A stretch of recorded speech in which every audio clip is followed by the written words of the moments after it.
My guest on this episode of Hunger Hunt Feast is a 44-year-old working mom who's quite comfortable at 11% body fat and can hip thrust up to 300 pounds on her 5'6", 120-pound frame. Join me as I discuss with Deanna Mutzel how she has combined the basic principles of nutrition and fitness with self-experimentation to find a lifestyle that works best for her. Thank you for joining me today on this episode of Hunger Hunt Feast. With me is Dr. Deanna Mutzel. She is a chiropractor in the Kirkland, Washington, which is Seattle area, I believe, where she's been serving her clients for 20 years. She has a passion for functional nutrition and helping her clients with intermittent fasting and sustainable approaches to health and weight loss. Thank you for joining me today, Deanna. Thank you so much for having me today, Zane. Appreciate it. I really, as I mentioned before, wanted to have you on as a guest because you're such an incredible example of your lifestyle and what you teach people. And I wanted to make sure I could share that with my listeners.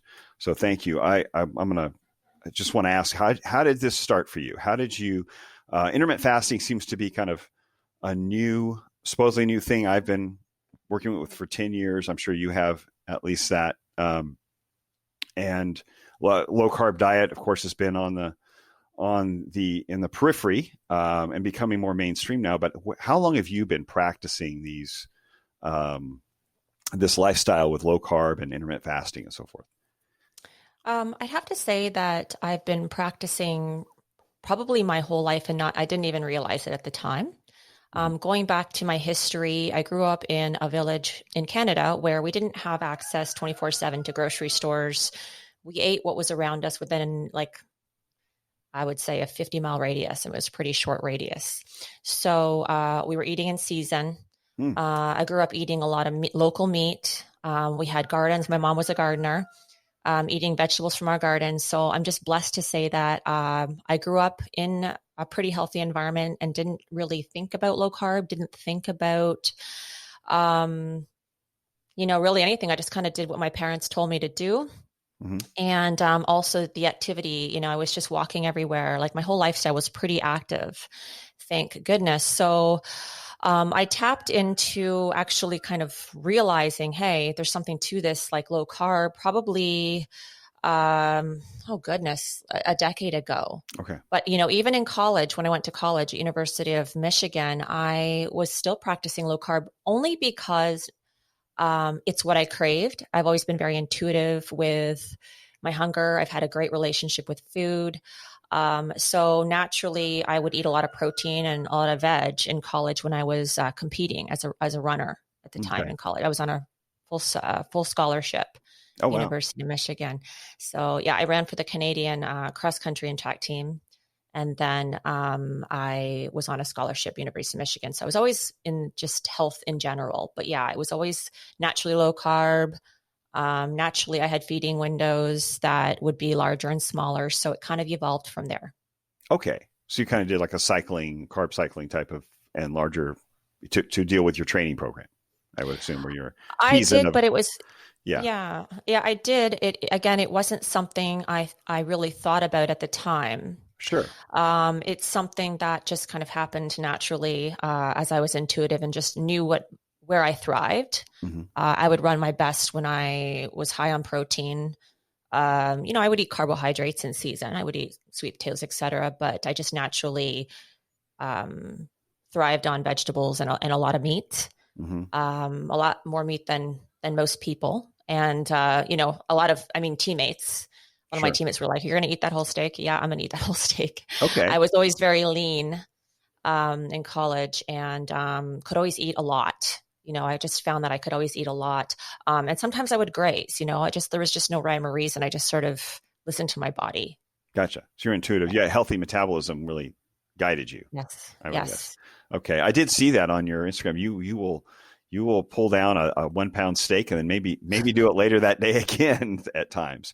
But then you also, your diet seems to vary where you'll have a lot of vegetables and you'll do a Mexican spread, or you guys are your diet does vary and shift even from day to day. Yes. Which I think is amazing. Still sticking to a lot of the same principles, but you have a lot of variety in your diet, which is amazing. Of course, your husband's master's in nutrition. He's brilliant as well. I follow you both. I did see, I mean, you still lift a lot. You're very lean. One thing I wanted to ask you about was the MRI scan, because that's, visceral fat is definitely a concern, should be a concern for most people. And I saw that you have one of the premier techs, radiology, I guess, with the MRI scan, did a scan on you who was shocked at how lean you were, how little visceral fat. What was I'm just curious. What was it? Yeah, I think it was actually quite low, almost probably too low at the time. I was probably at 8%. Like I was 7 or 8 for a female. That's very low. That's like stage ready, right? Right. Which is not a place you want to really stay at for a long period of time as a female. That was an experiment. So I'm glad you brought that up, because many people do still contact me often and say, hey, are you doing OMAD? Are you doing once a day, one meal a day? And no, I'm not. For a year, when I put my mind to something, I am pretty good at sticking to it. And this was an experiment to see if I could remain keto adapted and maintain my strength, and what would happen. Obviously I knew I was going to burn my body fat for fuel, and how lean could I get without losing muscle through sarcopenia. And I found I could maintain my strength. My body became very efficient at burning fat for fuel, almost too efficient. And I found that I could fast. I was eating a very low carb, almost a carnivorous diet at the time. And I could go for 22, 23 hours without getting hungry. But then I would just load up with like 2,000 calories with a lot of meat and fattier meats, right? So around that time I got the MRI, to answer your question. I would have to say that I don't want to misguide people. My MRI scan was not a result of just me going OMAD for a year. Okay. It was a history of good health, the history of good food, genetics, so many factors. My history of running, I've always been active. I started figure skating competitively at 4 years old. So I have very strong bones, and I have strong bones in my family. So, I mean, that was in that MRI. And then my lean, the body fat, yes, was probably a result of the 2-hour window I had going on for about a year. But I knew at the time, even though the technician was like, wow, that's amazing. In my heart, I knew it was just not a place that I was comfortable. Being a woman, I like to be a bit curvier. I'm not here to be looking ripped all the time. That's not my goal.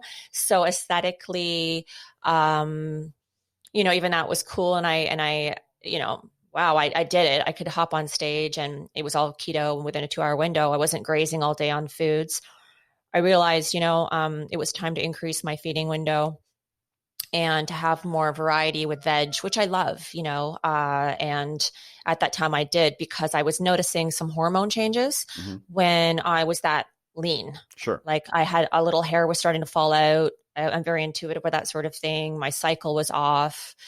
And so, yeah, that was a very interesting experiment. But what I've learned from that is I can educate many of my patients who are trying to lose weight that cycling OMAD is such a wonderful tool, and that it can be done for if you want to maintain muscle and strength and burn body fat for fuel. So I'm pretty good at educating people on how to do that, how to fast, what foods are the best when you're trying to go for extended periods of time, how to prep yourself, how to eat once you've fasted for a long period of time, how to prepare for that. What are the warning signs? When should you stop fasting as a female? So we're very different. We're a lot more sensitive as females, and I'm very resilient, Absolutely. but I'm really good at making things more sustainable and feeling out certain people, because everybody is unique when it comes to fasting. Absolutely. We're all so very different when it comes to fasting. So you can't just tell someone, hey, 16/8 is good for you. OMAD's good for you. You really have to get to know your patients. There's a lot of factors involved, and it can be seasonal. It can be daily, like you said. My whole point here is, I think most importantly, before people get into intermittent fasting, they have to really evaluate their relationship with food and why they're even choosing to intermittent fast. I see many people with eating disorders contacting me about OMAD. And I'm Mm, just shaking my head like, this is not what you need in your life. You right. need to really focus on your relationship with food and not so much how to control certain things, certain, your feeding window or macronutrients. Gotcha. So, Well, it sounds like you were eating adequate calories just in a very abbreviated time. So it wasn't about calorie restriction, which I think is often right, confused with intermittent fasting. Oh, it's just calorie restriction. Well, right. no. And your food choices were very nutrient dense. I mean, if you're eating very fatty meats, that's not going to be Yes, local. You're getting a lot of calories in every bite. So you were yes, yes, eating, you yes. were trying, let me just for clarification, because I know you said that was not like your long-term lifestyle. That is not the standard, but yet again, a Right, great experiment in how to titrate or enter in and out of it, cycle it in and out of your life for weight loss. But right. was your goal to eat adequate calories with each of that throughout that year during that OMAD, or did you cycle calories as well? Honestly, Zane, I hate to sound fluffy with this answer, but I was eating to satiety. Okay. So I chose a 2 hour window. I would track the calories once in a while just to make sure. Mm-hmm. They would vary between 2000, sometimes 22. You can overeat when doing OMAD. You can overeat in a 2 hour window if you're eating enough Sure. fat. I think what happened with that was that my body, I mean, I'm 120 pounds. I was down to like 114, which is too low for me. Mm-hmm. But my body was having a problem synthesizing or metabolizing the protein all at once, that much protein, because it was probably about 150 grams of protein in 2 hours. I chose 2 hours because I would eat, take a 30-minute break, evaluate my hunger, and then eat again, which I Mm-hmm. often would.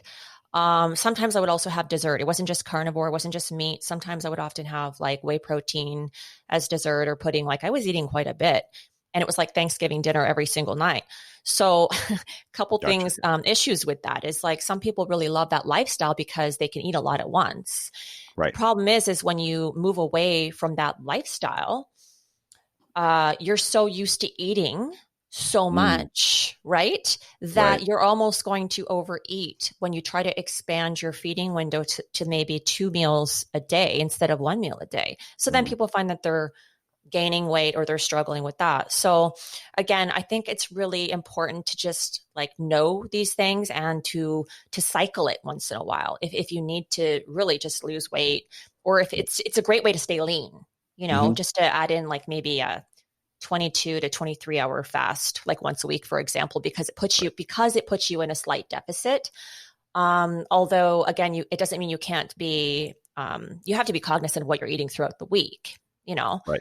So and we can talk about that when you're ready. But so I kind of move back and forth between different windows per season personally, Mm-hmm. which may help people who have questions about how do I intermittent fast, where do I begin?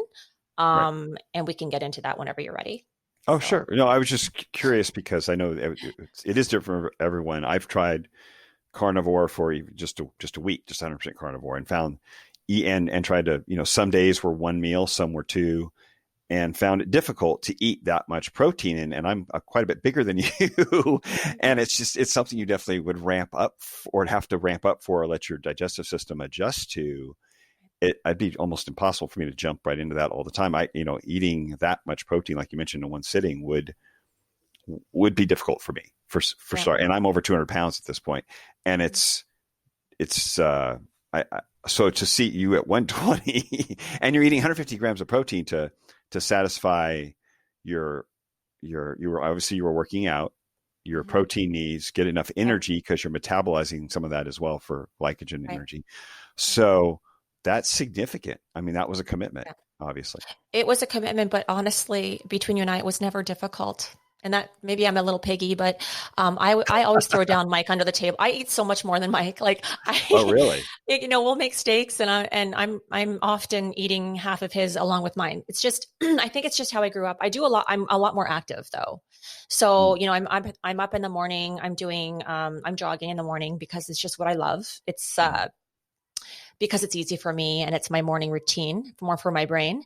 So I'm doing that. I'm clocking in probably in a summer, sometimes up to 30,000 steps a day, just because Wow. I'm like, go, go, go. I go to the office, I'm walking all over the place, and then I'm working out. So it's like my body really needs that. Mike, however, isn't as, I mean, he's very active in terms of like just weightlifting, et cetera, but he isn't as, he'll clock on maybe like 15,000 steps a day, for example, like half. So he's just, his energy requirements aren't as demanding as mine, even though he is larger than me and he has more muscle mass than me. So, Sure. but not every day is like that. There's some days when I don't eat that much protein, and it can look more plant-based. And, but oftentimes it's definitely high in protein. And I found that as I get older, I crave a lot more protein. Yeah. What do you have, kind of have a window that you kind of look for that you, I mean, I know you eat to satiety, but is there a window you look for being, you're still lean. I mean, okay, you're not 8% anymore. You Thank closer to God. 12 or 13 probably? I think I'm like 11, 12. Okay. I think I'm only saying that because I sort of have a good idea of where I sit.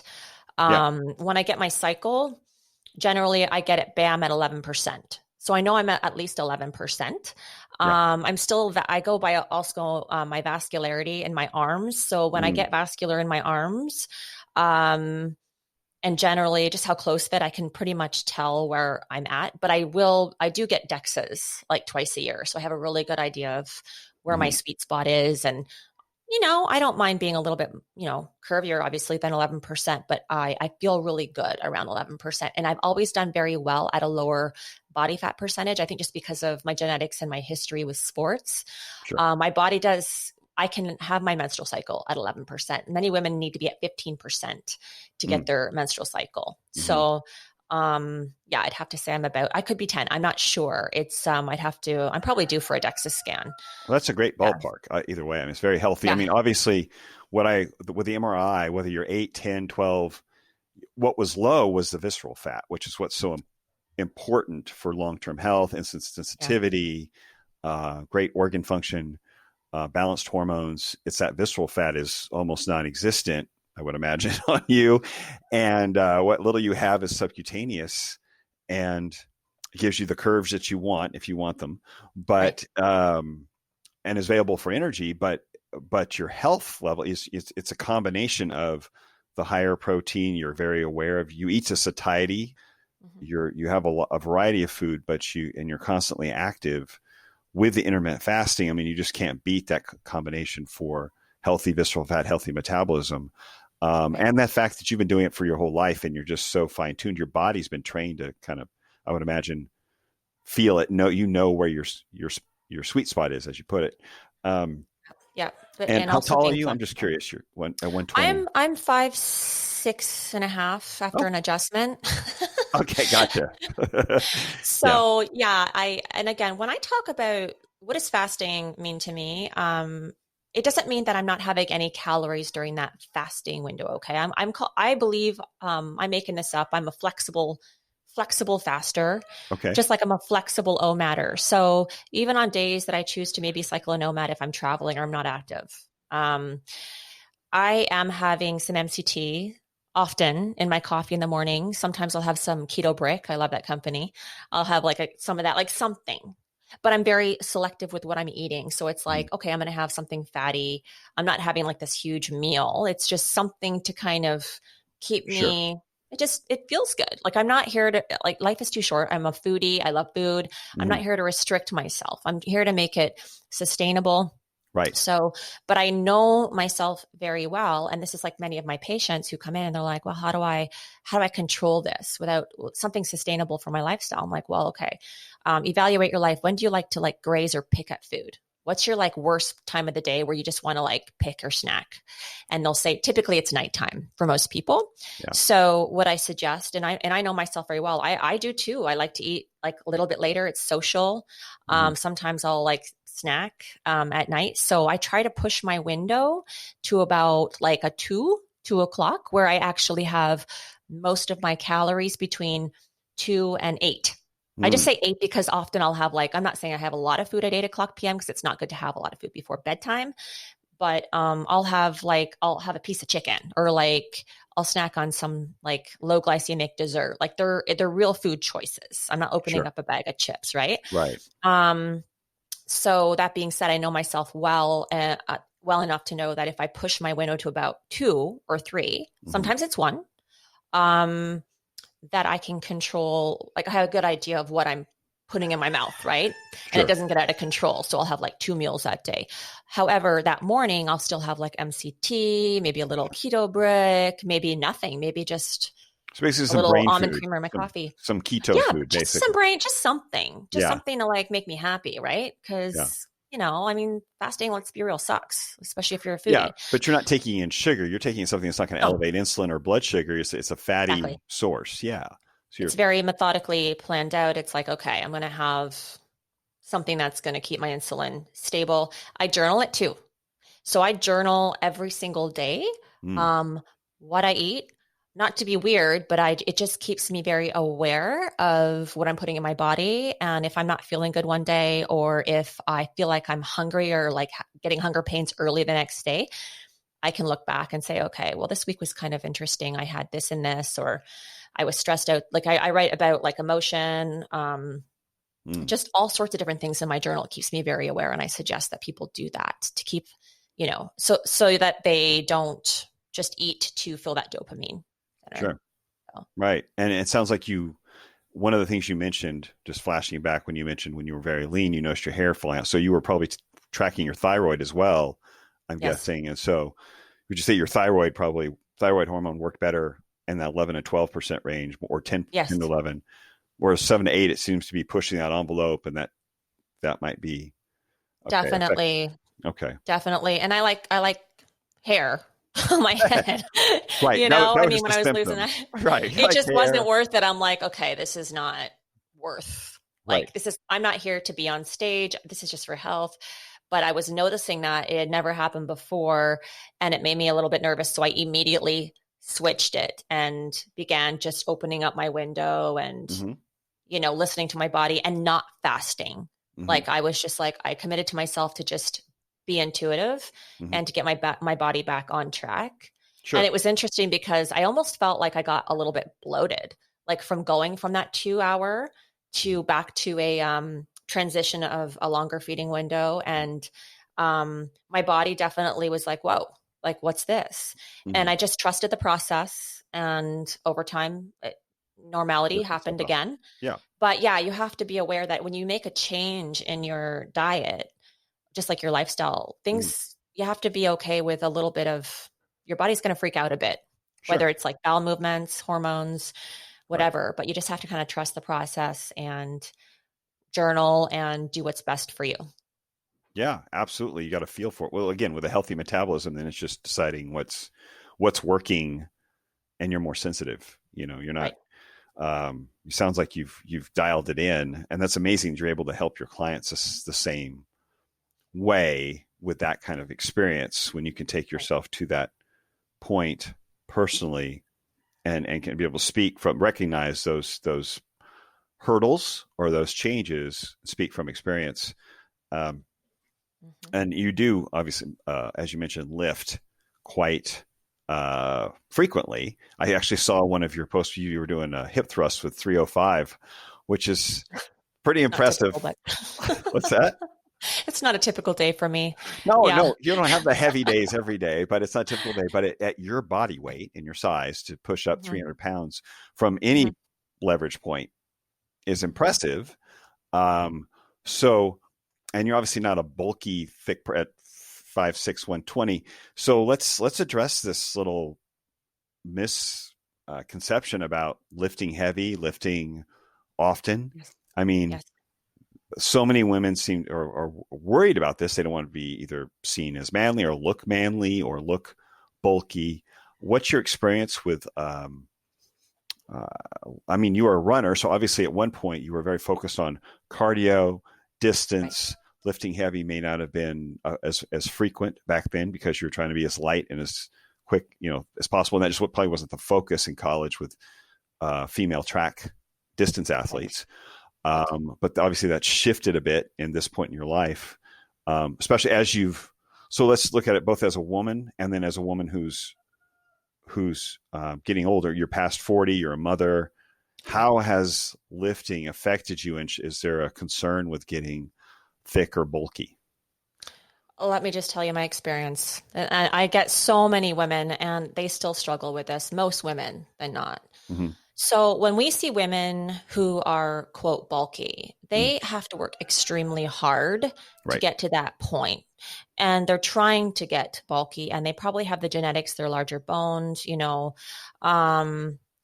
that's not exactly what lifting does. That's like more powerlifting. That's extreme weight. That's a ton of calories. That's sometimes products that help them enhance muscle unnaturally. There's many different factors. Okay.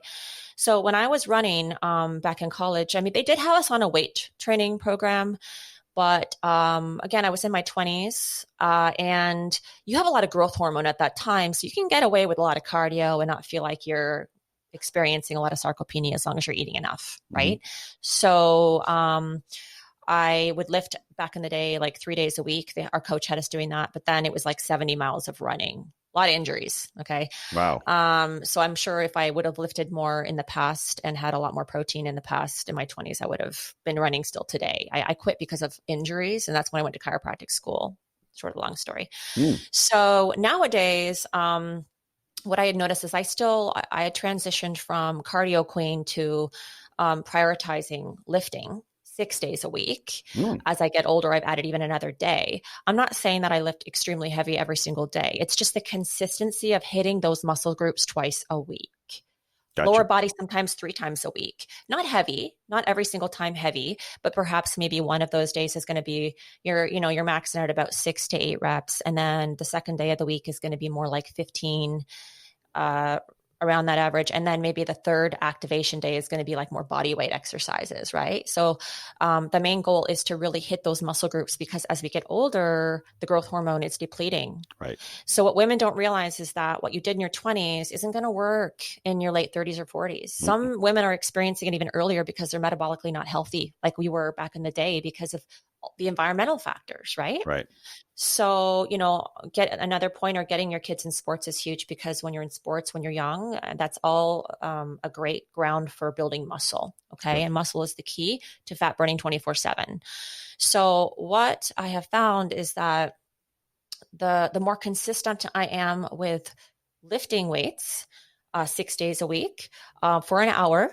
Sometimes some weeks are harder than others. I go with my body, how I feel. It's not always intense. It's just the fact of getting in there and doing it with basic exercises like the squats and the deadlifts and the chest press and the shoulder presses are the main. Not the foo-foo. The foo-foos are great. Okay, I like some of the kicks and the bars and classes and that stuff. But let's be real. Like you got to do a lot more work, and the whole point is just really kind of building that muscle, and you need weight to do that. You need like a lot more weight than many women think. Okay. So I found that I'm able to get away with eating a lot more of what I want. And I'm a lot leaner. It's more sculpting. And then just adding the cardio, just the daily movement, like kind of like our ancestors did. Right? Just the daily movement of being active all day long is my cardio pretty much. And that is like the icing on the cake. So you build the muscle, which sculpts you build the muscle, which is sculpting your body. And then good nutrition and then just being active and moving is going to like keep you lean, which gives you the appearance of being thin, right? Right. And sculpted versus not having any muscle and being like skinny fat. Right. So it's tough. It's tough trying to convince. There's some men like that too. It's tough trying to convince some women to make that change because they feel like, oh, I need to burn calories. Right. I need to be on the elliptical for an hour and a half. But then they get to a point usually where they're like, I am doing 2 to 3 hours of cardio. I'm eating nothing. I'm eating like 600 calories a day. And I feel like I'm just getting bigger. And honestly, that's where I'm like, okay, well now we have to have a talk because your cortisol's kicked in. Right. Your body is basically in starvation mode. Your body's smarter than you are innately. So it's saying, hey, I need to hold on to what I have. So it's just like a big cyclical mess, really. And so, just the weight training has been just the game changer. And it is definitely something I prioritize when I'm doing my consults, that I'm very unfiltered when people come in, but I'm realistic. I'm like, I don't expect you to do what I do because I'm pretty intense, but you do, if you want to get results, you do need to challenge your muscles at least 3 to 4 days a week, and eat well and move at least, I would say 15,000 steps a day for women as they get older. I think people need to move more. I really do. I think 10's minimum. I really do. No, so I know you're not really chasing calories. You probably don't count too much. So as much, are you saying creating a hormonal environment really in your body? That's what you're doing. Because you mentioned like they were doing a lot of work on, time invested, less eating, fewer calories, putting a lot more time in on the elliptical. If it was just about calories, you think that would probably work. But as you mentioned, their cortisol levels are up. They're probably overtraining. Their body's resisting because it's trying to survive or hang on. So that really is more reflective of a hormonal environment that is definitely either fighting that versus calories. setting ourselves up to be stronger, eating foods that allow blood sugar to be balanced. And you're not under eating, you're managing it for satiety, which is a completely, you're not, in other words, you're not running through your time to eat thinking about how can I undereat, or am I on a diet? Am I cutting back here? You're eating to satiety. You're just restricting the time. You're making quality choices about your food and quality choices about your exercise. When you are intuitive with your hunger and you're basing it on your activity levels, you're going to have days where you're in a surplus, and you're going to have days where you're naturally in a deficit, which I think is the healthiest way to to carb cycle. To intermittent fast, to calorie cycle. Okay. Right. When you start forcing it with like MyFitnessPal, and you got to hit 17 or 2,000 calories a day, and you got to hit these macros, you got to hit that protein, it's really unnatural for the body. The body doesn't think that way. It doesn't metabolize those macronutrients like you think it does. Okay. There's so many different factors involved. So often when people come in and they've been telling me, I'm tracking my calories, there's good things about tracking calories. Okay. You want people to be aware of what they're eating, right? But with the goal in mind to try to get off of that and to eyeball what they're eating and to be more intuitive rather than, oh crap, I haven't had 150 grams of protein. I'm at 110. I better have this or that. And then they bake some protein bakes, right? Then they're not eating real food, or they're opening like processed whatever keto treats, right? And wondering why they're not getting results. So people are so far off of being intuitive with their eating because of tracking so much. And then they're stressed because, they went over, excuse me, but Canadian, they go over their macros for the day. So they're all stressed out and it ruins their day. And then their tummy gets big because the cortisol of the stress, right? Yeah. Along with all the other stresses in their life. So it just becomes this like huge stressful thing, right? And I'm telling you, one of my clients who is like to the T the most, she tracks everything in her nutrition, her activity, her lifting. She is like one of the most unhealthiest people, that I've like, she's just in a bad place.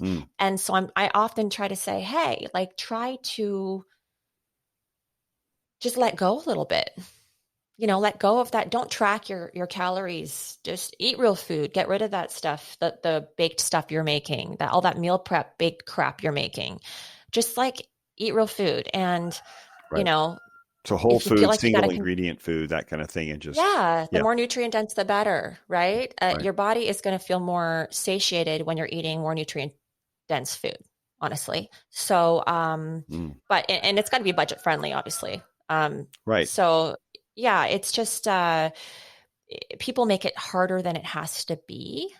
Unfortunately, that's the way they grow up. So I was blessed again to have a good upbringing, and I was educated about real food. So you have to kind of dive into that realm with people if they haven't had that same experience growing up too. So you don't really give them too many targets for that kind of thing, like the protein target or as far as they always want it. So I do, but they want to be coached. They're like, you got to tell me how much protein. So I'll give out like, hey, at least hit, if you have to do it because you want that control, at least hit this.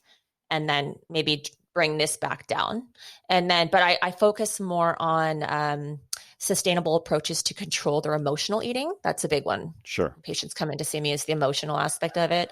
So I focus more on feeding windows than actually, and real food instead of numbers with macronutrients. I think that if you have a better control of what you're, when you're eating, you can get away with eating a lot more carbs, for example, and you have a lot more control of what you're putting in your mouth. So it's a lot easier.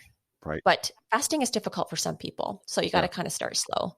But so you're eyeballing a plate more so than counting up stuff on a food plate. So making sure certain foods are represented. You make sure that you have a protein, make sure you got some veggie if you need the carb, that kind of thing. But you're more of an eyeball of the food itself rather than the numbers that might be involved, making sure there's a protein on the plate each time you eat or that kind of thing. Yeah. Okay. I try to make it just doable and realistic and not stressful. More about the food. Exactly. Yeah. Less stress. Like a happy moment. You know, I want to make food a good thing for people because many people are afraid of eating. Yeah. So I try to make it just to get them to a place where they get excited again, where they feel in control in a good way. And something that enables them to lose weight sustainbly and to be healthy.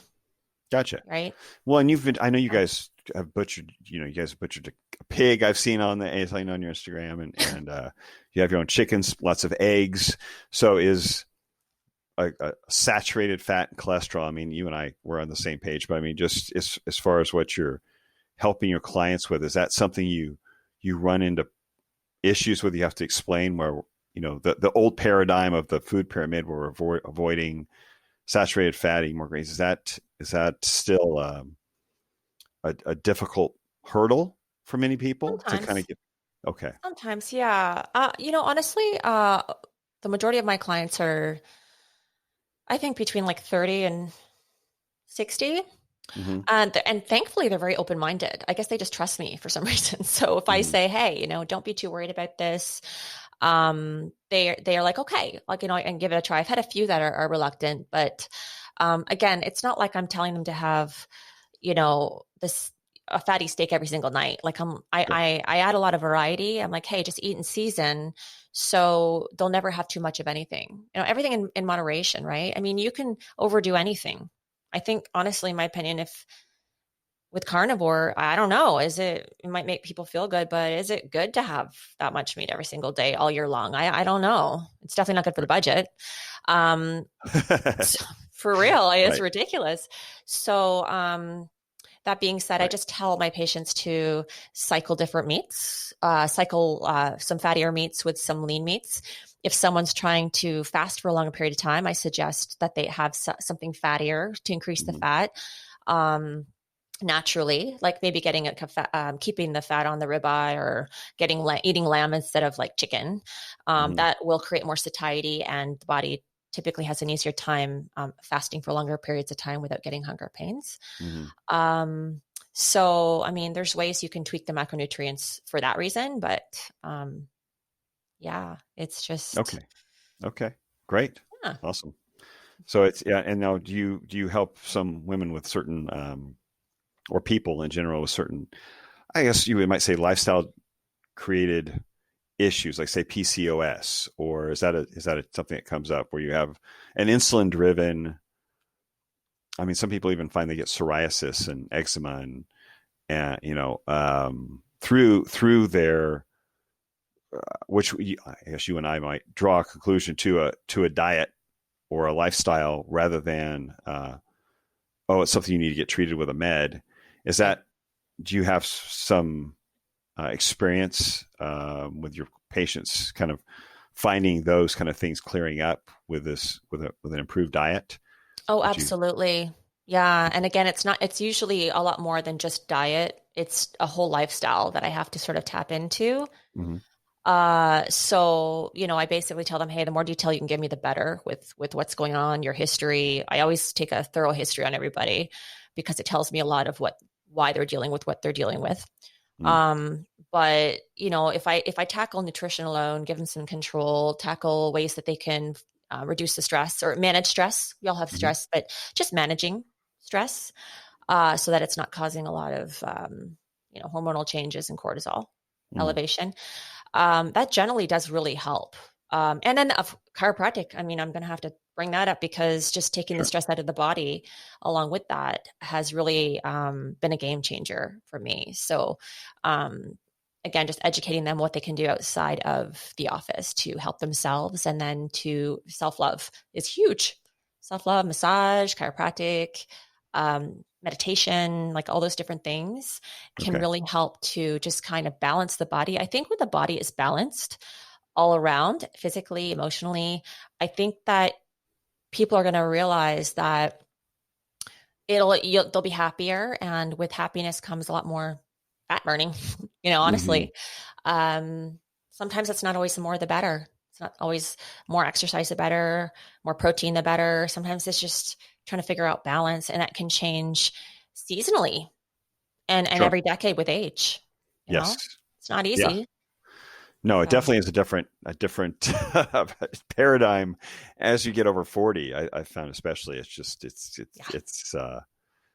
definitely something you have to adjust. You have to allow for healing. You have to allow, that cortisol is probably going to be more likely to be stimulated, or it's harder to manage, I think, stress in general, but physical recovery and all those things, like you mentioned, that it is very seasonal.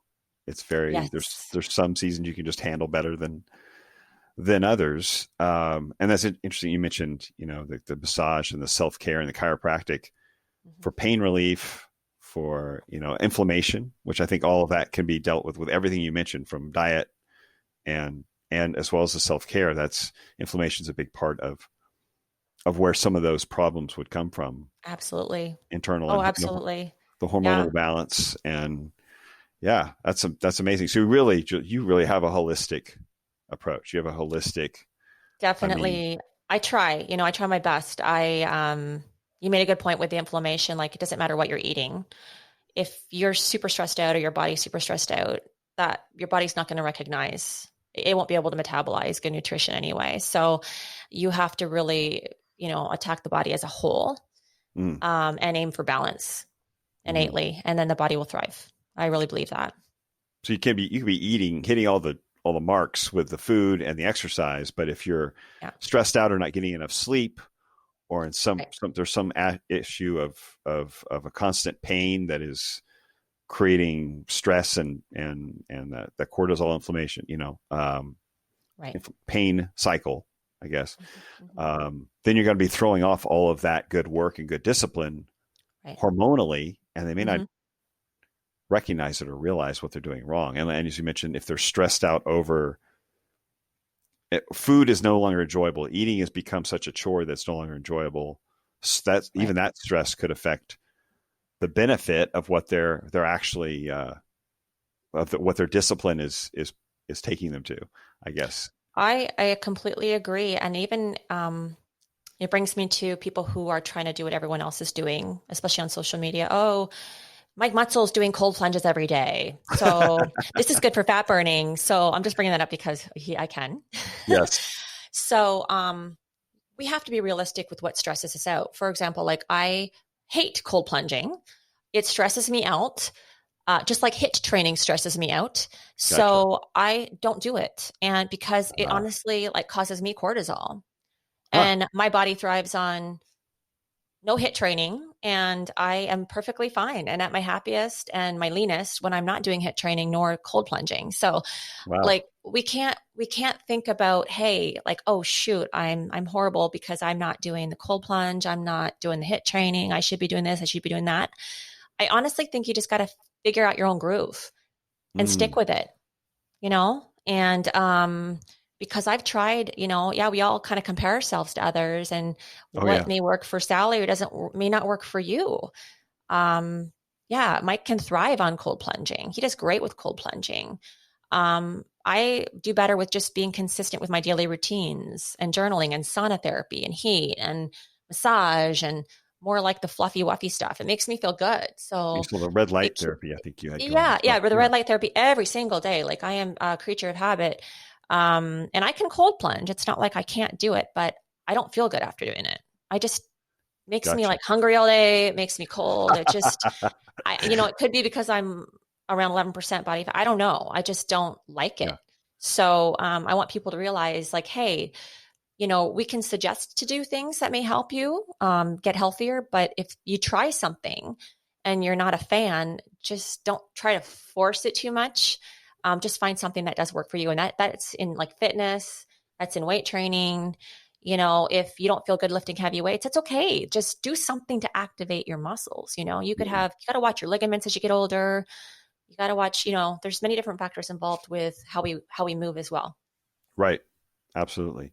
And like you said, it could be seasonally different. It could seasonally. Completely. Yeah.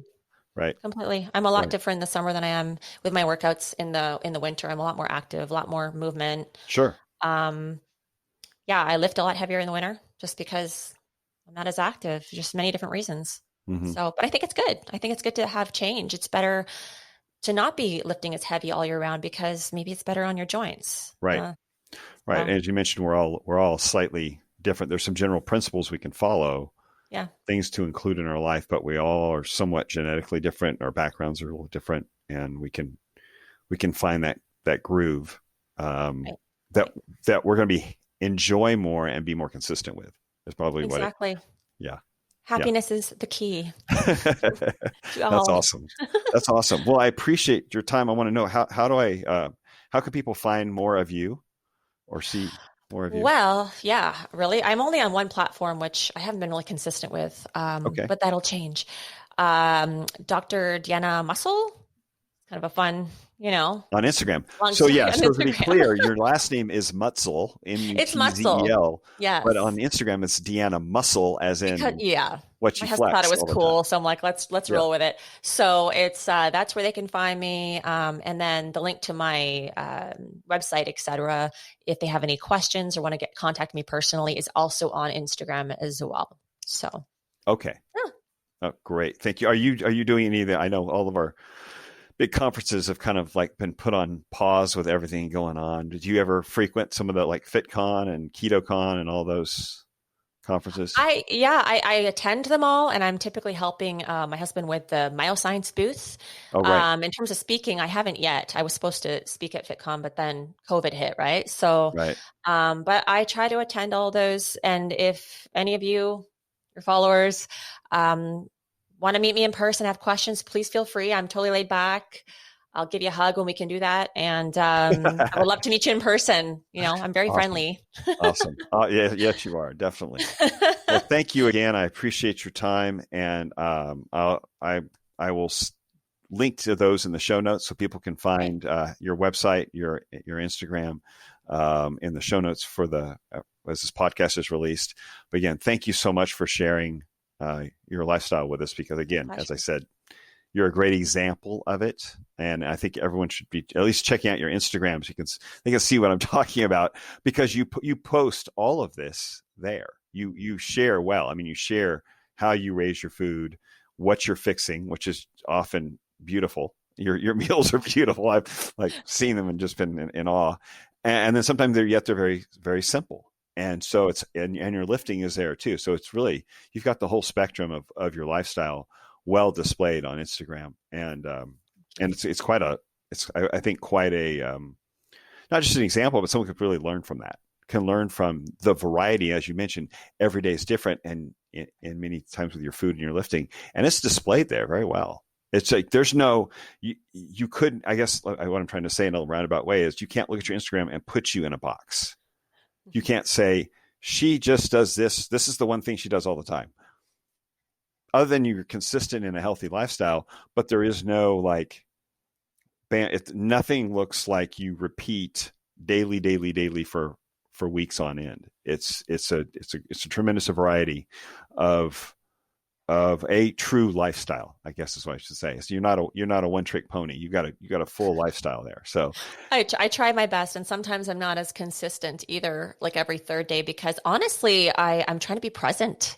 I'm trying to with especially now all this COVID stuff going around and our daughter's home. So it's left me just trying to be really focused and present. And so that's why I only have one platform, is because it helps me remain Simplify. present. But Yeah. I do love to educate on there, so I'll try my best to You're keep doing it it. going. I And love it. No, believe me, you're doing it. It's fantastic.